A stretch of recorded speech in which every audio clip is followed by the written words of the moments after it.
একদিন মাটির ভিতরে হবে ঘর, রে মোনা মা, কেন বাঁধো দালান ঘর, রে মোনা মা।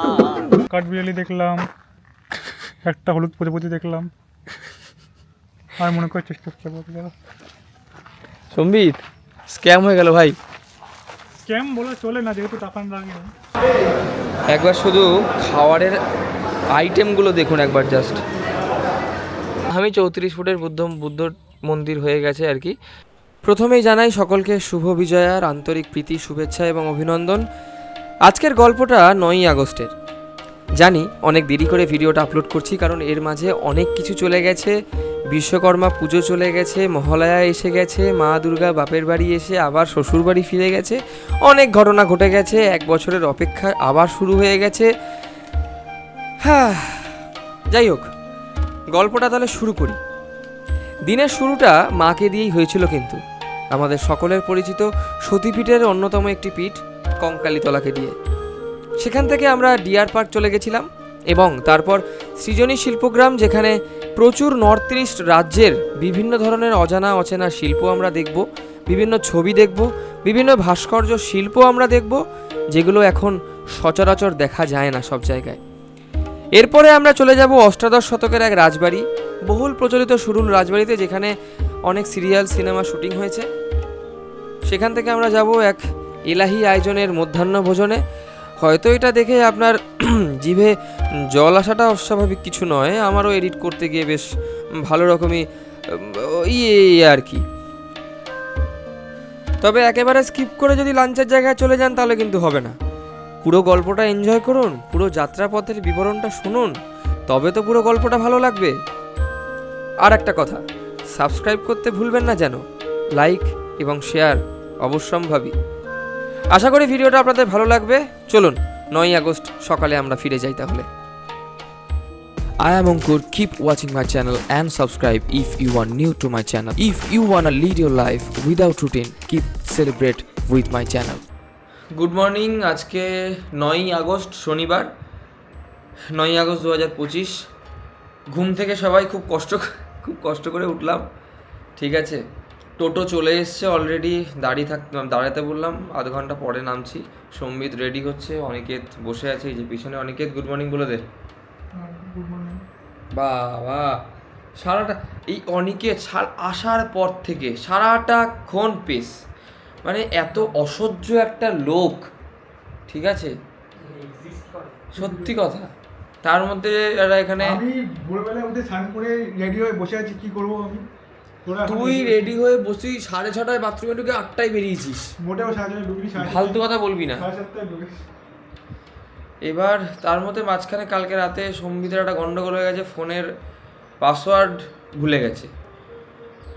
মানে ওরা একটা বিশাল চাপ চলছে, টেনশন মাথার মধ্যে। এবার দেখা যাক কখন ওটা ঠিক হয়। এখানেই যেতে হবে কোনো একটা কোথাও, মানে কিছু একটা ব্যবস্থা করতে হবে, নাহলে ফোন ছাড়া অসম্ভব ব্যাপার। মানে ফোন খুলতেই পারছে না, কোনোভাবেই খুলতে পারছে না। পাসওয়ার্ড চেঞ্জ করে তারপর আর পাসওয়ার্ড ভুলে গেছে। ঠিক আছে, তো এবার বেরোবো 10 মিনিটের মধ্যে। চা অবশ্য এখন কঙ্কালীতলায় পুজো দিতে যাব, এখন ওই জন্য চা কেন, কিছুই খাবো না। ওখানে গিয়ে পুজো দিয়ে তারপরে ব্রেকফাস্ট করব, তারপরে পরপর প্ল্যান মতো যাব।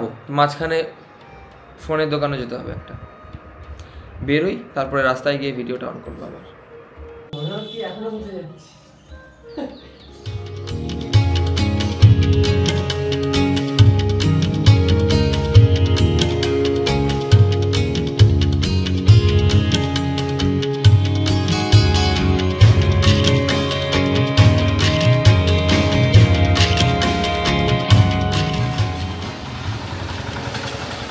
টোটো ওই যে দীপক দা দাঁড়িয়ে রয়েছে এখানে। কোথায়? আরে আমাদের ঘুম থেকে এত দেরি হয়ে গেছে উঠতে, কি বলবো। আচ্ছা, ওদিক থেকে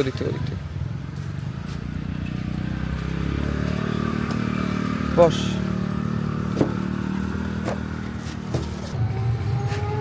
গন্তব্য কঙ্কালীতলা। কতক্ষণ লাগবে গো? আধা ঘন্টা 35 মিনিট লাগবে এখান থেকে যেতে, মানে চৈতি থেকে যেতে। তুমি সানগ্লাসটা আগে উঠবি না, জল নেওয়া হয়নি। ওই একটা একদিক পড়ে গেছে। হ্যাঁ, খুব সুন্দর লাগছে।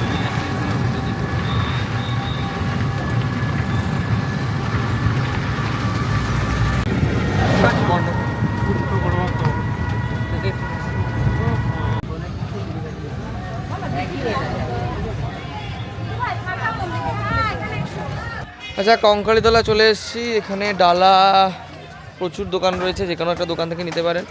আমরা একটা দোকান থেকে নেব, পুজো দেব।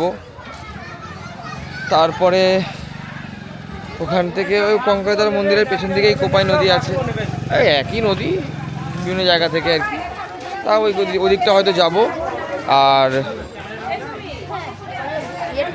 ভেতরে অ্যালাউ, ক্যামেরা অ্যালাউ? আচ্ছা, দেখো লাল হয়ে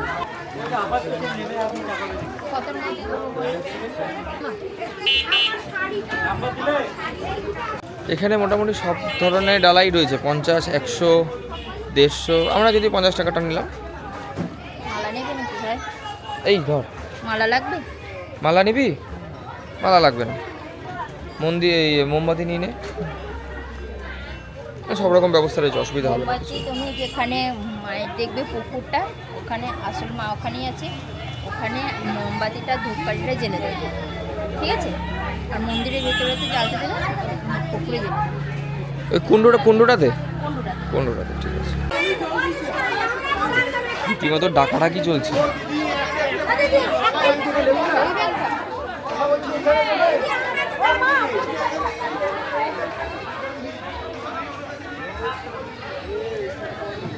সামনে মন্দিরের গেট, যদিও পিছনে পেরিয়ে এসেছি, এটা মন্দিরের এন্ট্রান্স।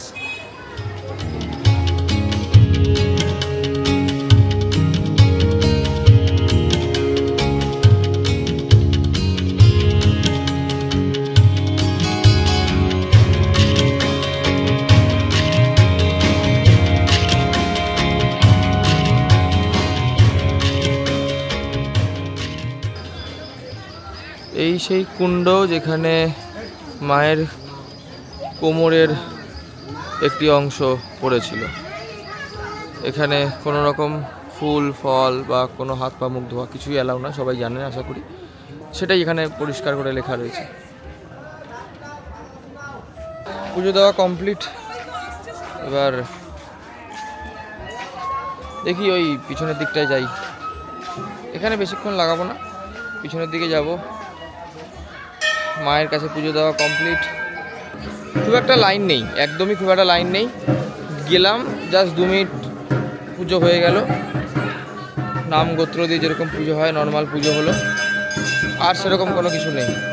তো শ্মশানটা ওইদিকে না, শ্মশানটা এদিকে। এখান থেকে কিছু কেনা মানে গলা কাটা দাম নেবে।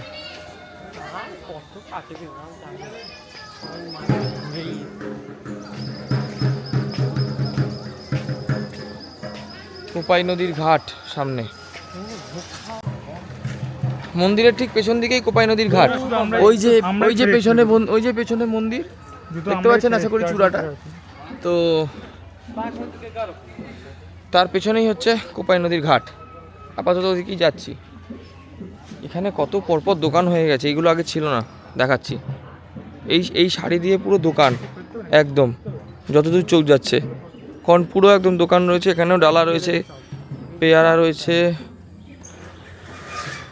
এই যে কোপাই নদীর ঘাট, এখানে ঢুকছি। গঙ্গা আরতির জায়গা করা রয়েছে। সন্ধ্যাবেলা আসলে দেখতে পাবি। 6টার সময় আসতে হবে। মাটির ভিতরে হবে ঘর, দেব না মা কেন বাঁধো দালান ঘর, দেব না মা কেন বাঁধো দালান ঘর। এটা হচ্ছে কঙ্কালীতলার ভেতরে একটা ছোট্ট মার্কেট বসে, দক্ষিণেশ্বরের মতো। এখানে প্রচুর জিনিসপত্র পাওয়া যায়, আপনারা চাইলে এখান থেকে কিছু কিনতে পারেন, তবে এখানে বহুত দাম মনে হয়।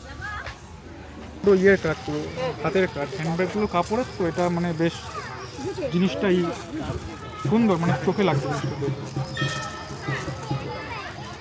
তাহলে একটা নিলাম, ঠিক আছে? হ্যাঁ ব্যাগ দেখাশোনা চলছে। তো এখানে বেশ তোমার পাঞ্জাবি ব্যাগ সুন্দর সুন্দর হয়। বড় যেমন ব্যাগ হয় না, সবাইকে ওরকম ব্যাগের বড় গল্প, ব্যাগও আছে। ব্যাগের গল্প দিয়ে যাচ্ছে। দাঁড়িয়ে রয়েছি ব্যাগের দোকানে, এগুলোর দাম কত? দাম আছে? মোটামুটি 100, 200, 150 এরকমই সব দাম, 60, 65 এরকমই দাম। আমাদের পুজো তো হয়ে গেছে বললামই, তারপরে কিছু জিনিসপত্র কিনলাম, ব্যাগ ফ্যাগ কিনলাম, অনেকে পেন ফেন কিনলো। এটা তখন চলেই হলো, এটা তখন ধরে গেলো উদাস করে 30, 40, 50, 60, 70, 80, 90, 100। A few moments later. ওই লোকটা তো ভাবছে চলো ঠিক আছে। তো কচুরি খেতে ঢুকবো, আমি তো উদাস করে তো কচুরি খেতে ঢুকলাম। খাই, তারপর টোটোতে উঠবো, টোটোতে উঠে বাকি কথা বলছি। তারপরে ফোনের দোকানে যেতে হবে, গিয়ে তারপরে ওখান থেকে ফোনের দোকানে কাজ।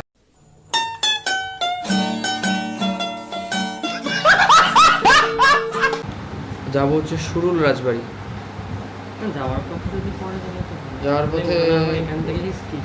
যাওয়ার পথে করলে তো ঠিক আছে, ঠিক আছে দেখা যাক। কত করে গো প্লেট? 30 টাকা প্লেট। গরম গরম কচুরি, অপূর্ব ভাই। আর যেই হোক না কেন দক্ষিণেশ্বরে হিঙের কচুরির থেকে বেটার।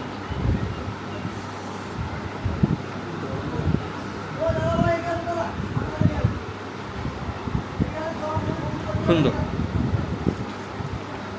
আমার ট্রিপটা লেবড়ে গিয়ে কি অবস্থা, যাই হোক খেয়ে দিয়ে বেরোলাম। টোটোকে ফোন করবো, ফোন করে এখন যাবো হচ্ছে মোবাইলের দোকানে। এটা একটা বড়টা চিন্তা মাথায় ঘুরছে, না হওয়া পর্যন্ত শান্তি নেই। আরে ইয়ে দেখ খালি দেখ কাতলা মাছ আর এটা 190 টাকা। এখানে রাস্তার অবস্থা খুব খারাপ, মাঝখানে একটু ভালো ছিল, রাস্তার অবস্থা বড্ড খারাপ। আমার কোমরের অবস্থা খুব খারাপ। হ্যাঁ আমার কোমরের অবস্থা খুব খারাপ। তোর ও সম্বিতের কোমর ঠিক হয়ে গেছে। সম্বিতের মাথায় এখন চিন্তা হচ্ছে কখন দেখ কোনটা ইয়ে হবে। ক্যামেরা চলতে বলতে হবে। বেশ অফ ক্যামেরায় শুনি। যাচ্ছিলাম হচ্ছে হস্তশিল্পের ওখানে, পথে পড়লো হচ্ছে ডিয়ার পার্ক। ডিয়ার পার্কটা দেখবো, ডিয়ারের দেখা পাই কিনা দেখবো। তারপরে এখান থেকে বেরিয়ে যাব হচ্ছে হস্তশিল্পের ওখানে, সৃজন হস্তশিল্প। কি হয়েছে তোর ইয়ে দেখা স্টুডেন্ট আইডি? আরে ফোন কার? আমার? ফোন, ওর ফোন নিয়ে হয়ে গেছে। আমারও লাগবে? হ্যাঁ সবার লাগবে। আধার কার্ডটা দেখা আমার ফোনে আছে তো। করছি বলছি একটা কি জমা থাকবে? আচ্ছা এখানে ঢুকতে গেলে আইডি প্রুফ লাগবে, আধার যে কোনো একটা আইডি প্রুফ লাগবে, আমি ওটাই দিচ্ছি। আচ্ছা এইখানে কিন্তু আগে টিকিট ছিল, এখন গভর্নমেন্ট কত সাল থেকে? এই 3 মাস আগে। এই 3 মাস? ও আচ্ছা, এই কয়েকদিন আগে থেকে গভর্নমেন্ট বন দপ্তরের আন্ডারে যে সমস্ত এই ডিয়ার পার্ক বা এরকম ধরনের স্যাংচুয়ারি রয়েছে, এই যেমন বল্লভপুর ওয়াইল্ড লাইফ স্যাংচুয়ারি, তো এই স্যাংচুয়ারিগুলো থেকে টিকিট রেমুনারেশনটা পুরোপুরি উঠিয়ে দিয়েছে, মানে পুরোপুরি ফ্রি, কোনো রকম টিকিট এখন আর লাগে না। যেটা লাগে সেটা হচ্ছে যে কজন ঢুকবে প্রত্যেকের আইডি প্রুফটা লাগবে, হার্ড কপি লাগবে, যে কোনো যে কোনো একজনের হার্ড কপি থাকলেই হবে, বাকিগুলো ডিজিটালি মানে ডিজিটাল মাধ্যমে দেখালেই হবে, অসুবিধা নেই। এই হচ্ছে ব্যাপার। এই যে মা ষষ্ঠী আমাদের সাথে, ওই যে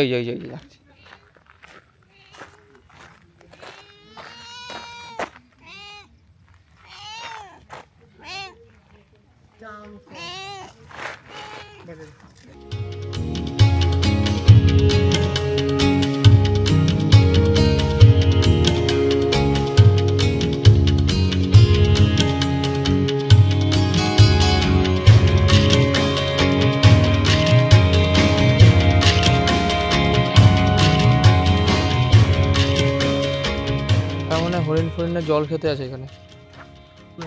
বিড়াল কি বন্য প্রাণী আদৌ? কোনো প্রাণী দেখতে পানি, বিড়াল ছিল ছোট। কুকুর এই ভিতরে হ্যাঁ, ভিতরে তো বিড়ালটা আসলো, তাও বাইরে ছিল, আমাদের সঙ্গে আসলো। আমাদের সাথে পুরো আসলো, আমাদেরকে পৌঁছে দিয়ে তারপর গেল। আরে ডিয়ার পার্ক যখন লিখে রয়েছে, ডিয়ার তো দেখতে পাওয়া উচিত।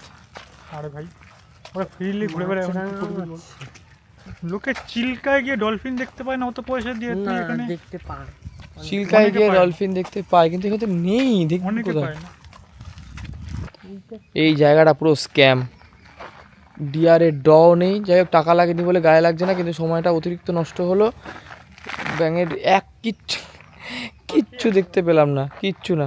অনিকেত কি বলতে চাচ্ছি? পাখি দেখলাম, কাঠবিড়ালি দেখলাম, একটা হলুদ প্রজাপতি দেখলাম, আর মনে করার চেষ্টা করতে গেল। সম্বিত স্ক্যাম হয়ে গেল ভাই। স্ক্যাম বলে চলে না, যেহেতু টাকা লাগে না। সময়টা হ্যাঁ, সময়ের মূল্য আছে। নর্মাল যদি মনে হয় যে এমনি ঘুরতে আসবেন, একটু গাছগাছরা দেখবেন, নিরিবিলি পরিবেশ। তাহলে ঠিক আছে। তাছাড়া একটার দেখা পাওয়া গেছে, একটা হরিণের, কিন্তু এতটা দূরে ক্যামেরা আসবেই না, সুতরাং চেষ্টা করাই ভুল। খালি চোখে দেখতে পাচ্ছি একটুখানি। এই বেচারা খাওয়া দাওয়া করছে, ডিস্টার্ব না করাটাই মঙ্গল। আমরা সারাক্ষণ দেখা পাইনি, যখন বেরোবো তার ঠিক আগে এক পাল হরিণ রুদ্ধশ্বাসে দৌড় মারলো চোখের সামনে দিয়ে। ঠিক আছে, অনেকগুলো, প্রায় প্রায় 15-20টা, প্রায় 15-20টা হবে, আরও বেশিও হতে পারে, গোনা তো যায় না। এক পাল হরিণ সামনে একটা, এতটা খালি চোখে দেখতে পেয়েছি পরিষ্কার, কিন্তু এই ওয়াইড অ্যাঙ্গেল ক্যামেরাতে ওরা দেখানো যাবে না, কারণ কেউ কোনো দিক দিয়ে ধাওয়া দিয়েছে, সব দৌড় দিল। হ্যাঁ হ্যাঁ, দূর দিয়ে ওদিকে চলে গেল। কিন্তু এই স্যাংচুয়ারিটা কিন্তু অনেকটা বড়, অতখানি এন্ট্রি নেই নর্মাল পাবলিকদের। অ্যাকচুয়ালি দোষটা আমাদেরই, এখানে এসে প্লাস্টিক ফেলবে, এই ফেলবে, ওই ফেলবে, জায়গাটা নোংরা করবে না, স্বাভাবিক, এটা তো ওদের থাকার জায়গা, আমরা তো এখানে দেখতে আসছি শুধুমাত্র। হ্যাঁ, সুতরাং আমি এটাকে সহ মানে এটা কি বলে, সাপোর্ট করছি। যাই হোক, সাপোর্ট করি, কারণ হচ্ছে যে এটা আমাদের দোষের জন্যই জিনিসটা, কারণ না ঢুকতে দেওয়ার তো কিছু নেই, ঢুকতে গেলে জায়গার সৌন্দর্যতা তো নষ্ট করে দেবে। এত সুন্দর জিনিস, এখানে যে চিপসের প্যাকেট পড়ে আছে, প্লাস্টিক পড়ে আছে, এখনও পড়ে আছে, এই জিনিসগুলো না ঠিক করার জন্যই এই অবস্থা, বেশ কিছু জায়গায় আটকান। যাই হোক, এবার আমরা যাব হচ্ছে সৃজন হস্তশিল্প, এখান থেকে বেরোচ্ছি।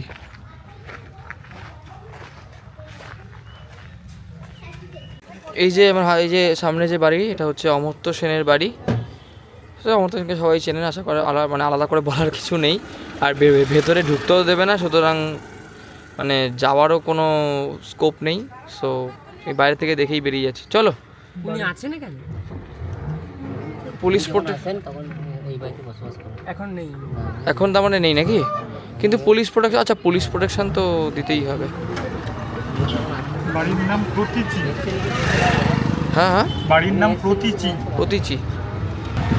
আমার কপালটার যা দুরবস্থা, আমি কপালটা ধুতেও পারছি না, মুছতেও পারছি না, ওয়েট টিস্যুটা বাড়িতে রেখে এসেছি, মানে কি বলবো। সৃজনী শিল্পগ্রাম, বাবা, নর্থ ইস্টের বিভিন্ন ধরনের শিল্পকর্য এখানে রয়েছে। সামনে একটা গেঞ্জির দোকান রয়েছে, পরে আসছি, আগে ভেতরে ঢুকি।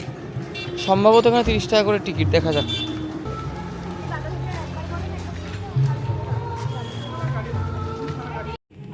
সৃজনী শিল্পগ্রামের ভেতরে একটা কথা বলি, সেখানে এই ক্যামেরাটা কিন্তু অ্যালাউ নয়। ভিডিওগ্রাফি করতে গেলে পার ঘন্টা যে কোনো ক্যামেরা দিয়ে, মোবাইলে ভিডিও করলে কোনো রকমের এক্সট্রা কোনো পয়সা বা এক্সট্রা কোনো বিধি নিষেধ কিছুই নেই, কোনো নিয়মকানুন নেই। কিন্তু এই ক্যামেরা বা কোনো ডিএসএলআর জাতীয় কোনো ক্যামেরা দিয়ে ভিডিও করতে গেলে 2000 টাকা করে পার ঘন্টা চার্জ, আর স্টিল ফটো তুলতে গেলে 1000 টাকা করে পার ঘন্টা চার্জ। সৃজনী শিল্পগ্রাম আক্ষরিক অর্থেই সৃজনে সত্যিই ভরপুর। আখেরে যাকে বলে সুন্দর করে সাজানো এবং সুন্দর করে গোছানো একটা ছোট্ট বলা যায় না, বেশ বড় একটা শিল্পগ্রাম। আমরা যখন সৃজনী শিল্পগ্রামে ঢুকলাম তখন 22শে শ্রাবণ উপলক্ষে ওখানে প্রোগ্রাম চলছে। চলুন একটু প্রোগ্রামটা দেখে নিই, তারপর বাকি কথা বলছি।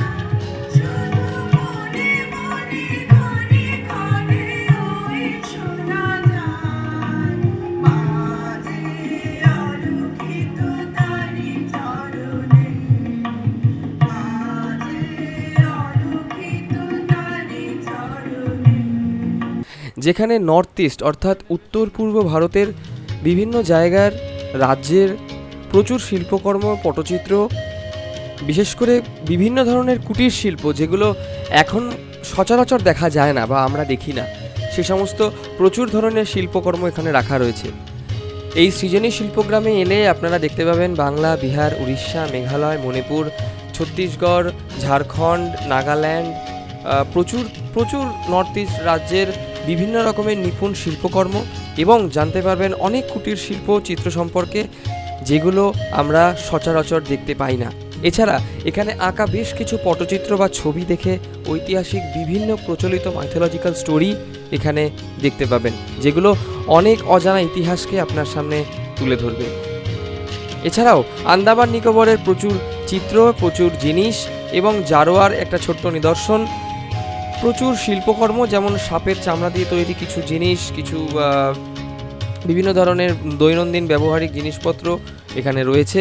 সব কিছু এখানে আসলে আপনারা দেখতে পাবেন। প্রচণ্ড টায়ার্ড হয়ে গেছি, বিভৎস বড় একটা জায়গা, যেটা বললাম।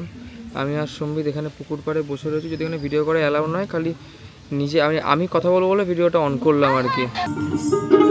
ডাকে গুরচাঁদি বলে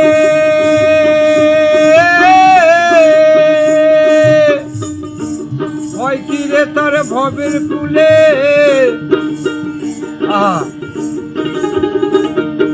ও দ্বিজ ভূষণ বলে অন্তিম কালে দিতে ভুলো না,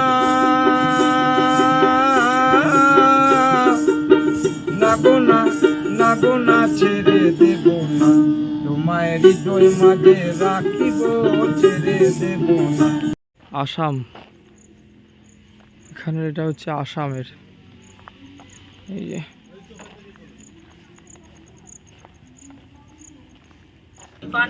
যা গরম লাগছে, আম পোড়া শরবত ইজ মাস্ট।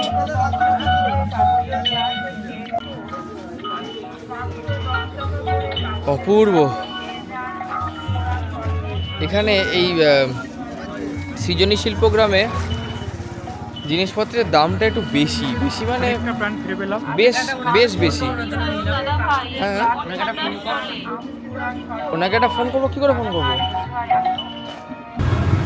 মোবাইলের দোকানে গেলাম, কিন্তু এ আবার সম্বিত আবার এখানে সার্ভিস সেন্টার ছাড়া করাবে না, এই সেই ব্যাপার, তো করালো না। দেখা যাক, ও বাড়ি ফিরেই ঠিকঠাক করাবে। আপাতত এখানে ফোন অকেজো হয়ে পড়ে থাকবে, এত অসুবিধা হচ্ছে। আপাতত যাচ্ছি হচ্ছে খেতে, ও না সরুল রাজবাড়ি, ওই পথেই বনবিথি পড়বে, একেবারে লাঞ্চ ফাঞ্চ ওখানেই সব বনবিথিতেই ছাড়বো। এনার্জি পুরো ডাউন হয়ে গেছে, এত ধুলো খেয়েছি না, গরমের থেকে এত ধুলো খেয়েছি, এনার্জি পুরো ডাউন হয়ে গেছে। আসলে আমি বাইরে আছি, মানে এখন কালকে রাতে ফিরবো। সরুল রাজবাড়ি ঢুকছি।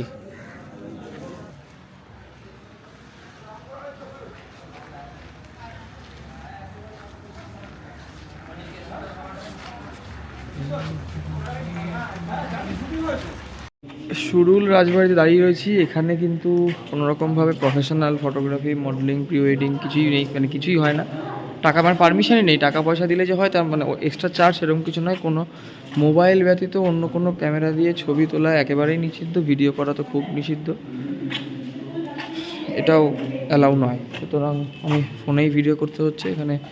আচ্ছা, অষ্টাদশ শতাব্দীর প্রথম দিকেই সেই সরুল রাজবাড়ি উত্থান ঘটে, অষ্টাদশ শতাব্দীর প্রথম দিকে।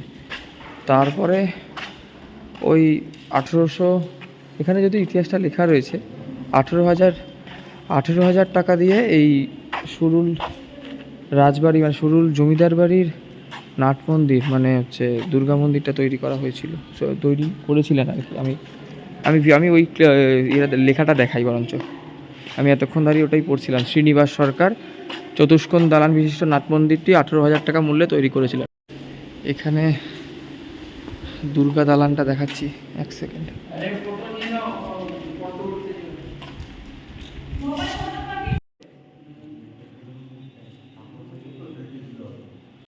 এই যে আমার সামনে যেটা রয়েছে সেটা হচ্ছে দুর্গা দালান। এখানে আমি অন্ধকার, ভেতরটা অন্ধকার বলে দেখা যাচ্ছে না হয়তো ক্যামেরাতে, কিন্তু ভেতরে দুর্গা কাঠামো, মানে দুর্গা প্রতিমার কাঠামোটা বানানো রয়েছে। অনেকটাই বাকি, সবে শুরু হয়েছে, তবে প্রতি বছর কিন্তু এখানে দুর্গা পুজো হয় যথেষ্ট জাঁকজমকভাবে। প্রতি বছর এখানে যথেষ্ট জাঁকজমকপূর্ণভাবে দুর্গা পুজো হয়। দুর্গা পুজোর সময় আসলে একটা ভালো। আচ্ছা, এই সরুল রাজবাড়িতে রানী রাসমণি গয়নার বাক্স সিনেমা শুটিং হয়েছিল। এই গয়নার বাক্স সিনেমা শুটিংয়ের বাড়িটা ওই আমরা টাকিতে দেখেছিলাম না, টাকি ওই বাড়িটা তো গয়নার বাক্স সিনেমা শুটিং হয়েছিল। আমি টাকির ব্লগটা অ্যাড করে দেবো এখানে, আর টাকির ব্লগের লিঙ্কটা দেখতে পারেন। এখানে মন্দির রয়েছে সামনে, রাজবাড়িরই মন্দির, মানে জমিদার বাড়িরই মন্দির।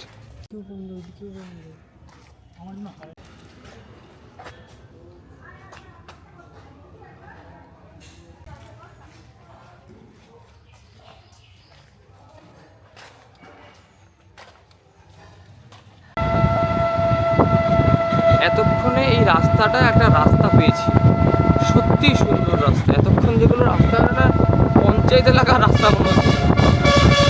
লোকে যেরকম জ্যোতিষ চেম্বারের অ্যাড দেয়, ও মানে লাইট পোস্টে বনভীতি হেসেলঘর লেখা, বাবা লাইট পোস্টে বনভীতির হেসেলঘর লেখা রয়েছে এখানে, মানে আলাদাই অ্যাডভার্টাইজমেন্ট। এতটা ভিতরে, বাপ রে বাপ, বিশাল ভেতরে, বিশাল। বনবাণী রিসর্ট থেকে, বনবাণী এবং আরণ্যক রিসর্ট থেকে এসে বাঁদিকে ঢুকলাম, যাচ্ছি তো যাচ্ছি, আর রাস্তা অপূর্ব রাস্তা।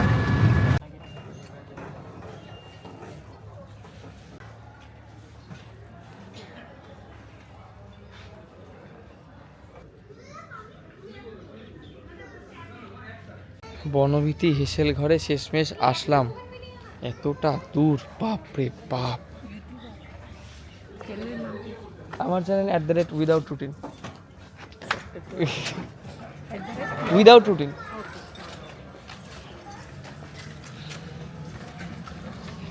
এতটা দূরে ভাই, আসতে গিয়ে জান পান কয়লা হয়ে গেল। এখানে ছেড়ে দিলে মানে বাড়িও ফিরতে পারবো না। ভিতরটা খুব সুন্দর দেখাচ্ছি।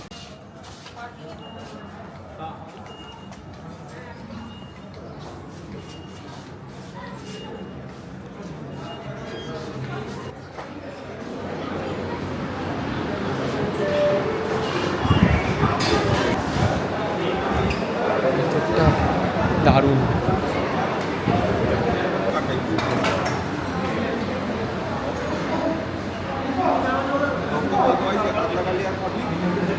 দুর্ধর্ষ একটা অ্যাম্বিয়েন্সে এখন খাচ্ছি। বনভীতি হেসেল ঘর, হাইলি রেকমেন্ডেড। যা গন্ধ বেরিয়েছে এতেই অর্ধেক খাবার হজম। আমি জানি না এতগুলো খাবার খেতে পারবো কিনা, প্রচুর খাবার দিয়েছে। আমি আরেকবার দেখাচ্ছি। একবার শুধু খাবারের আইটেমগুলো দেখুন একবার জাস্ট। সম্বিত এখন সাজাতে ব্যস্ত।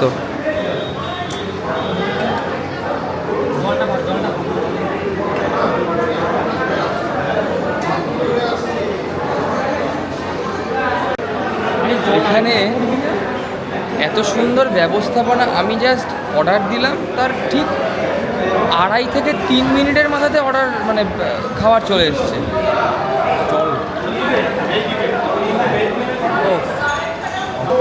খাবারের বহরটা একবার দেখুন জাস্ট।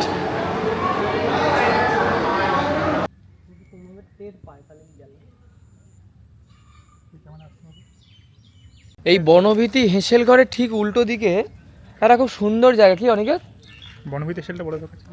হ্যাঁ হ্যাঁ, বলবি কোথায় জঙ্গলে এসেছি? বনভীতি হেসেলের উল্টো দিকে, হ্যাঁ সত্যি বনভীতি হেসেলের উল্টো দিকে ঝাড়গ্রাম, একটু ছোট্ট একটু ঝাড়গ্রাম বলা যায় নাকি। খুব সুন্দর জায়গা, মানে হারিয়ে যাওয়া যায় যেটা বলছিলাম। আসলি না, আমরা বাইরে দিয়ে যখন আসলাম বৃষ্টির পরে পুরো একটা পুরো লেয়ার ছিল একটা কুয়াশা গাছের উপর। হতে পারে, মানে একটু আগে বৃষ্টি পড়ছিল তো, মায়াবী লাগলো দেখতে। একটু আগে বৃষ্টি পড়ছিল তো, ওই কারণে জায়গাটা খুব সুন্দর লাগছে। বৃষ্টি না পড়লেও গাছে ঘেরা জায়গা, রোদ অতটা মাটিতে পড়ে না, একটু ছাওয়া সমিতের আবার ভালো। সমিতের আবার হালকা শ্বাসকষ্ট হচ্ছিল। কোথায়? সমিত বলছিল এখানে এসে বয় নাকি শ্বাস নিতে পারছে। 9ই আগস্ট আজকে শনিবার, বনবীথি থেকে খেয়ে বেরোলাম। খুব সুন্দর খাওয়া দাওয়া ছিল, মানে অপূর্ব সুন্দর খাওয়া দাওয়া। আমি তো মানে মেনু হয়তো বলিনি, আমি মেনু এই নিচে বলতে ভিডিওর মধ্যেই মেনশন করে দেবো কী কী ছিল, আর প্রাইস কত ছিল সেটাও মেনশন করে দেবো। আমি তো মুখে বলে দিচ্ছি। ভেজ থালি 170 টাকা। এই ভেজ থালির সঙ্গে আপনারা যেটা নেবেন, মাছ হোক, মাংস হোক, পনির হোক, ডিম হোক, সেটা আপনাদেরকে আলাদা নিতে হবে। ওই আলাদা রেটটাই হচ্ছে আপনার ওই ভেজ থালির সঙ্গে অ্যাড হবে। ধরুন অ্যাজ ইফ ভেজ থালি হচ্ছে 170 টাকা, তার সঙ্গে ডিম যদি 100 টাকা হয়, দেন 170 + 100, এই হচ্ছে টোটাল বিল। আমি ডিমের প্রাইসটা আমি দেখিনি, কারণ আমরা চিকেন খেয়েছিলাম, আমি বলেই দিচ্ছি। তাও chicken 2 piece chicken curry, 2 piece chicken কারির দাম হচ্ছে 130 টাকা। আর আমি নিলাম 2 পিস চিকেন লেগ পিস। খুব সুন্দর খেতে ছিল, মানে চিকেন লেগ পিসের গ্রেভি প্লাস খুব সুন্দর খেতে ছিল, সিদ্ধটা খুব ভালো হয়েছিল মাংসটা, আর টেস্ট অভূতপূর্ব। ওটার দাম হচ্ছে 170 টাকা। মটন 2 পিস দাম 200 টাকা। মটন আমরা খাইনি, সুতরাং টেস্ট বলতে পারবো না, আশা করি ভালোই হবে, কারণ যে কটা আইটেম দিয়েছিল, শুক্তো থেকে শুরু করে, ডাল থেকে শুরু করে, খুব সুন্দর। কাঁসার থালা, গ্লাস, এভরিথিং। কাঁসার থালা বলে আমরা লেবু চেয়েছিলাম, লেবু স্বাভাবিকভাবে পাওয়া যাবে না, আমরা মানে চেয়ে ফেলেছিলাম লেবু, তো ওরা বললো যে কাঁসার থালা আমরা ইউজ করি, তো এখানে লেবুটা আমরা দিই না, তো লেবু এখানে পাওয়া যাবে না। সুন্দর অ্যাম্বিয়েন্স, সুন্দর খাওয়া দাওয়া। আপাতত বনবীথি হোটেল থেকে, বনবীথি হেঁসেল থেকে বেরোলাম, বেরিয়ে সামনের এই জঙ্গলে, দেখতেই পাচ্ছেন আমার চারপাশে জঙ্গল, এই জঙ্গলে হাঁটছি। জঙ্গলটা খুব সুন্দর, এখানেই হয়তো কিছুক্ষণ বসে থাকবো, হাওয়া খাবো, কারণ বৃষ্টি হয়েছে, ওয়েদারটা ঠান্ডা। একটু আগেই বৃষ্টি হয়েছে, যখন আমরা খাচ্ছিলাম একটু আগে টিপটিপ করে বৃষ্টি পড়ছিল, ওয়েদারটা একটু ঠান্ডা হয়েছে আগের থেকে। আজকের ভিডিওটা এখানেই শেষ করছি। কালকে সকালে আমরা সোনাঝুরি হাট যাব, ইচ্ছা আছে। আজকে বিকেলে ফেরার পথে যেতে পারি, যদি ফেরার পথে যাইও সেটাও আগামী পর্বেই আসবে, কারণ আজকে ভিডিওটা অনেকটা লং হয়ে গেছে, আর লং করব না, অনেক কিছু দেখিয়ে ফেলেছি। এর পরের পর্বেই আসবে একমাত্র মানে শুধু এবং শুধুমাত্র সোনাঝুরি হাট, এবং তার সাথে আমাদের শান্তিনিকেতন সিরিজ শেষ হবে। এই হচ্ছে বলার। সুতরাং টাটা, বাই বাই, দেখা হচ্ছে সামনের পর্বে। ততক্ষণ ভালো থাকবেন, ভালো রাখবেন, সুস্থ থাকবেন, এবং অবশ্যই সাবস্ক্রাইব করবেন আমার এই চ্যানেল @উইদাউট রুটিন। আমি চেষ্টা করছি আরও অনেক নতুন ভিডিও আনার জন্য, অনেক ইনফরমেটিভ ভিডিও আনার জন্য। আমাকে যারা ইনস্টাগ্রামে ফলো করেন না, ইনস্টাগ্রামে রয়েছে দ্য ইউনিক কলকাতা বং চিত্র নামে, আমি লিঙ্ক ডেসক্রিপশন বক্সে দিয়ে দেবো, আর ফেসবুকের পেজেরও লিঙ্ক আমি ডেসক্রিপশন বক্সে দিয়ে দেবো। এই ছিল বলার। সুতরাং টাটা, বাই বাই, দেখা হচ্ছে সামনের কন্টেন্টে। ততক্ষণ ভালো রাখবেন, ভালো থাকবেন, সুস্থ থাকবেন, বাই বাই। এই যে বনবীথির ব্যাগ, ওমা কোথায় গেল? ও আচ্ছা এইদিকে, এই যে টাটা। 34 ফুটের বুদ্ধ মূর্তি, এটার নাম কি, মানে এই জায়গাটার নাম কি? আচ্ছা, এই জায়গাটার নামই 34 ফুটের বুদ্ধ মন্দির হয়ে গেছে আর কি। এটা হচ্ছে Shantiniketan Ambedkar Buddhist welfare mission, এরা তৈরি করেছে। যাওয়ার পথেই পড়লো, দেখে গেলাম, আপনাদেরকেও দেখিয়ে দিলাম। আমি একটু জুম করে দেখাই, এই যে এটা হচ্ছে টোটাল, মানে পুরো বেদি থেকে শুরু করে মাথা পর্যন্ত 34 ফুট। এখানে ওই বুদ্ধ মূর্তির তলায় আর্য অষ্টাঙ্গিক মার্গ এবং পঞ্চশীল পঞ্চনীতি লেখা রয়েছে। আমি আর নামলাম না, ওখানে গেট বন্ধ রয়েছে, ভেতরে কেউ ঢুকছেও না, বাচ্চাগুলো সামনে খেলাধুলা করছে, ওই জন্য আর ওখানে ওইদিকে যাচ্ছে না, এখান থেকেই দেখিয়ে দিলাম। এই মন্দিরটা আসতে গেলে ওই শান্তিনিকেতন, আমি কিন্ডারগার্টেন স্কুল বলতে আছি, শান্তিনিকেতন শিশুতীর্থ রাস্তা থেকে সোজা এসে বি.আর. আম্বেদকরের যে মূর্তি আছে, এই মূর্তি থেকে সোজা ভেতরে ঢুকে একদম একদম সোজা চলে আসলেই বাঁ দিকে পড়বে এই 34 ফুটের বুদ্ধ মূর্তি। এই জায়গাটা এখন 34 ফুটের বুদ্ধ মূর্তি নামেই পরিচিত। আর হোমস্টে হিসাবে বললে প্রকৃতি অঙ্গন হোমস্টের ঠিক সামনে এই বুদ্ধ মূর্তি রয়েছে। আমরা হোটেলের দিকেই যাচ্ছি, রাস্তাতে পড়লো, মানে রাস্তাতেই এই জায়গাটা পড়লো, তো দেখিয়ে দিলাম। এখন বাজে হচ্ছে 4:04 বিকেল। অনিকেত কি ভাবনায় মগ্ন, কি হয়েছে ভাই? দেখা হচ্ছে পরের কোনো ভিডিওতে, ততক্ষণ ভালো থাকবেন, ভালো রাখবেন, সুস্থ থাকবেন, টাটা, বাই বাই।